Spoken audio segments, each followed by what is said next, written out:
Hello, hello. Although it's now February, it still feels like a drippy January. Weather's a little better today, but I can't really do much outdoors, so I thought I'd make a start on the electrical board. I have annexed my Mrs. Gym room with its incredibly inspirational wall inscription. Nes you puke, feign, or die. Epping. Words I'm sure we can all live by. Anyway, let's crack on. I've been going over the layout and I've been comparing everything now I've fit it to the board with my electrical diagram to make sure everything will fit. My list of everything that needs to be fused, the size of the fuses and the cables. Second part of that. And of course my diagrams so I can double check stuff on the fly. Sorry, tables for cable sizing. Though I did have a short segment at the beginning of this video explaining everything I would be doing in this video and all the steps I'd be taking to build a functioning board, unfortunately the techno gremlins had another idea. My camera stopped unexpectedly and completely corrupted the first clip. It seems a lot of people produce these really professional looking slotted boards. The one thing they all have is a router. I, pretty sure like most people out there who are doing these conversions, do not own a router. So I'm hoping this video will be a good guide on how to produce a professional looking slotted board using basic tools like a jigsaw and a drill. I hope you find it useful. So now I'm going to drill everything, ready for painting so I can attach everything later. As you can see, I've already marked out the holes before I've done this.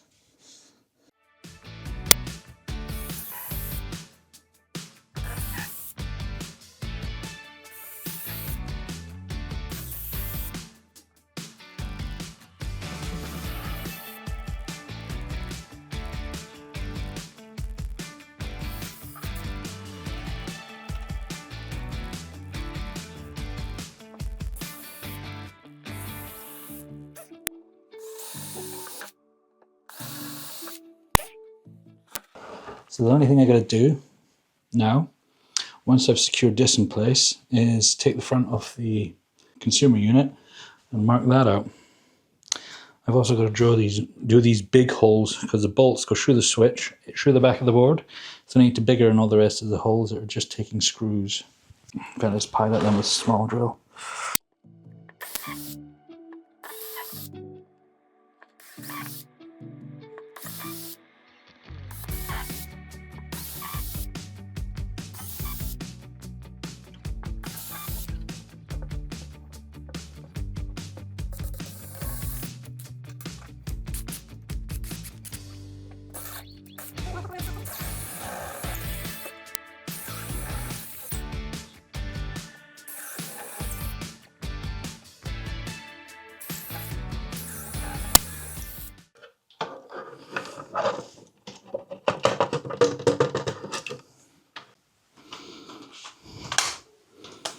How does this thing come apart?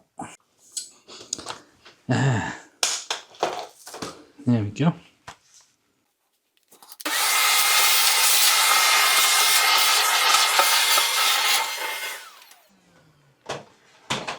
Beautiful. Oops.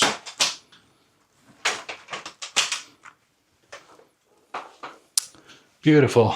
All right, next, I'm thinking about it. I probably should have marked where the grooves were going first, because now I've got to put everything back on the board where it was.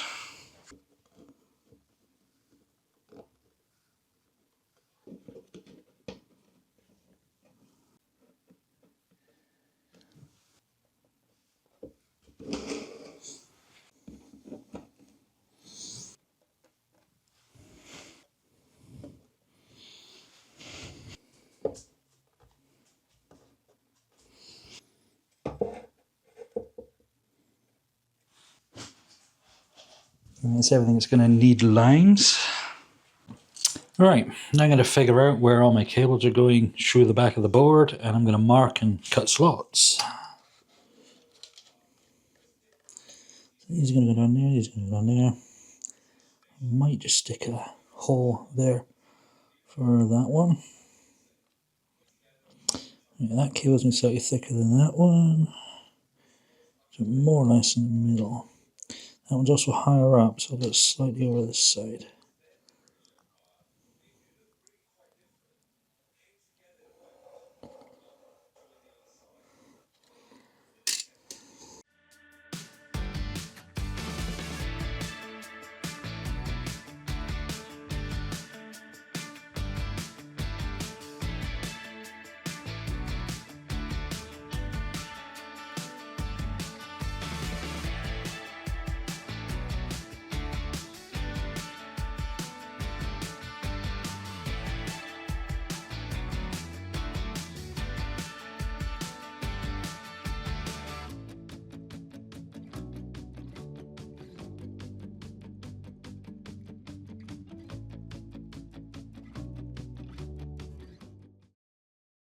Yeah, I think that's it.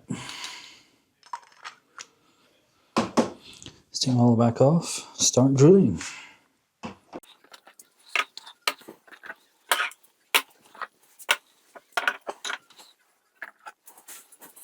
I think having the slots 16mm wide should be enough.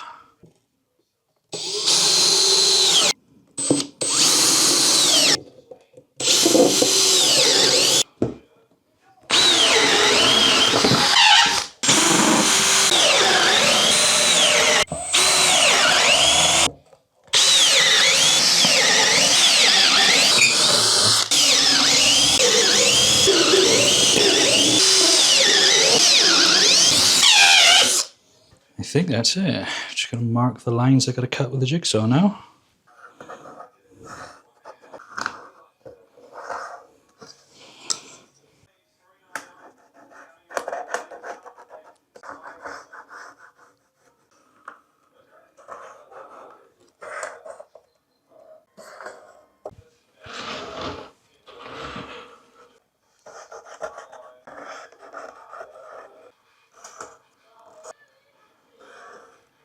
Okay, now just cut them with a jigsaw.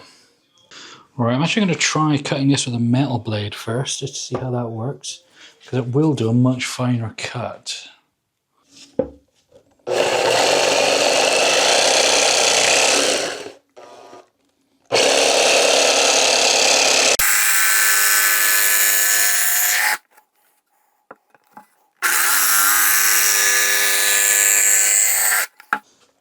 Now, it would be much easier doing this with a router, but unfortunately that's one tool I don't really own.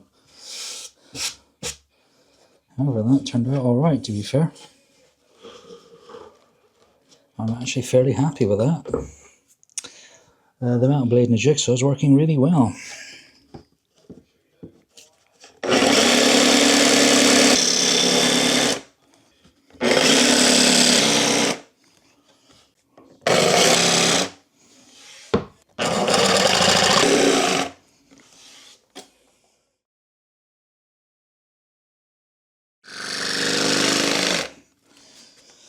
Just in the nick of time, I think my battery's going flat.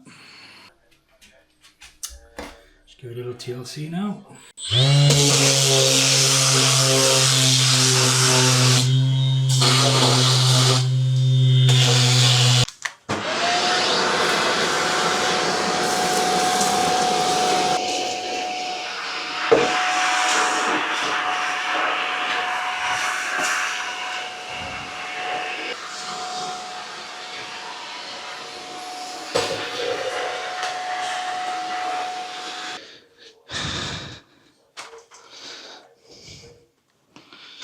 How do I... Carrie? Yeah? How do I make the vacuum cleaner go down? What do you mean? So I can vacuum with it. Oh, you lie it down? Yeah, so I can... You put your foot on the thing and pull back. Oh. I made a mess of your floor. What's everywhere?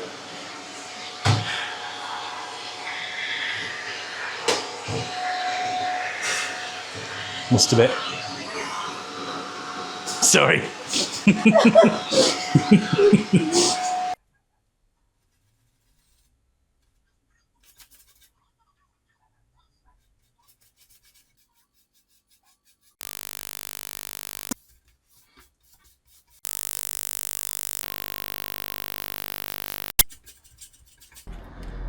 Well, we painted it, but weren't quite happy with the finish, so we got some spray paint.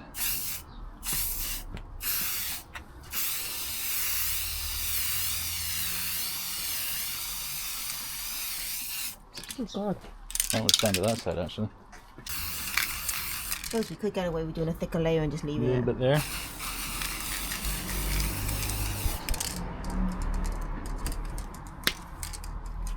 Maybe just layer it up and not put it on thick. Alright, let's leave it 20 minutes, is it? Yep. So as you can see, we're now finished painting the board. We weren't quite happy with the finish that the painted on with the paintbrush paint did. So I did a quick sand down of the lumps and went and got a can of spray paint. Although it has done a better finish, the can was way too small, and after 2 coats it ran out. So I'm relatively happy with the finish. It would be nice to put an extra coat or 2, but considering it's to be in the cupboard and it's to be covered in electrical components, I think I can live with it. Let's get everything mounted. Right, the screws I'm using are these self-drilling, self-tapping whitehead screws that I got from, I think, Amazon. If you're using an impact driver for this, be careful not to totally wrench it up, or you might just snap the screw or just tear the thread out of the wood. Be gentle.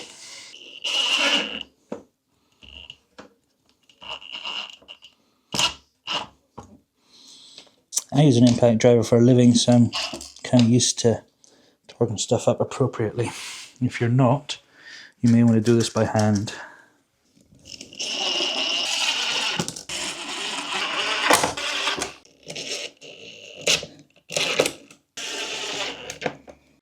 Got slightly longer screws for the stuff which is raised.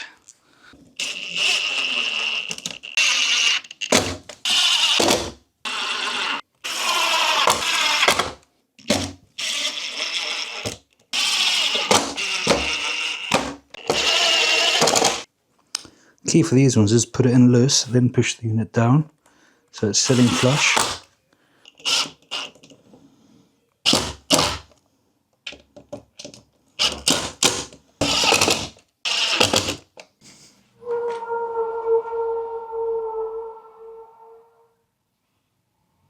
That was somebody who desperately needs a new set of brake pads.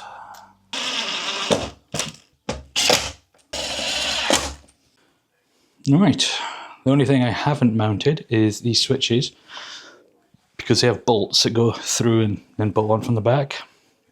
I've ordered some washers to come for them, so I need to wait for them. But yeah, that's my board layout. Should fit perfectly in my cupboard, top rear cupboard. And the inverter should screw to the side of the cupboard here. That's my plan.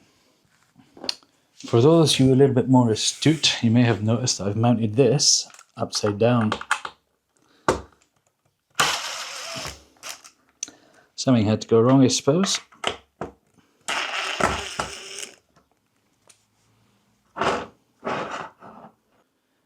Right, so I'll have my input for my battery coming into this mega fuse holder, which will have a 160 amp mega fuse in it. In an ideal world, I'd like to go to a T-rated fuse. Basically what happens is, with the high discharge currents from lithium batteries, when a mega fuse blows under high current draw circumstances, it can actually still arc across the inside of the fuse. Where a T-type fuse, when it blows, it fills up with like a foam sort of stuff, which completely adds a layer of insulation between the 2 poles of the fuse. So it definitely breaks the current no matter how much is going through it. But that's another story. That's a possible future upgrade.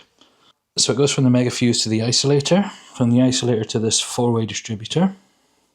This will have another 160 amp mega fuse in it, because why not?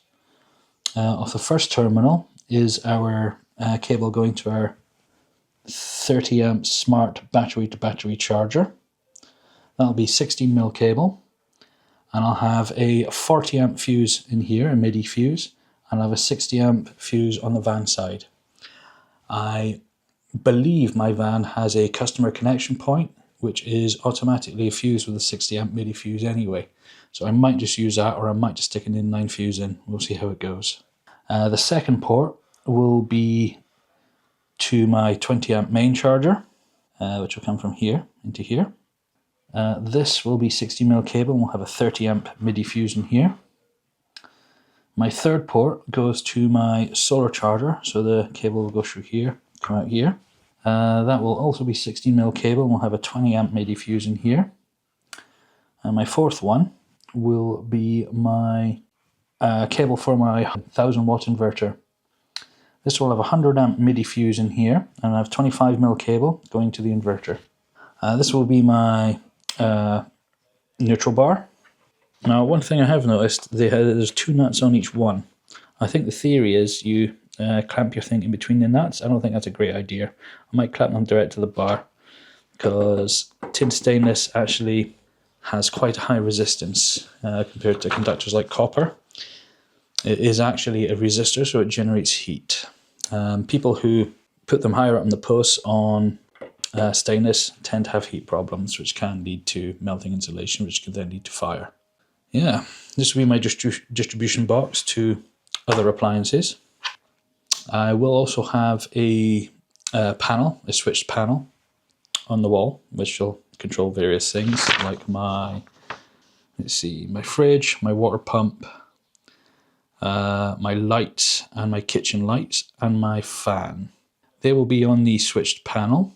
But what I'll probably do is I'll put bigger fuses on the switch panel, because it's a bit more awkward to get into the back of that, because the panel does come with its own switches, and I'll actually have them fused correctly here. So if it does blow, it'll blow one of these and I can see the light and I know which one's blown.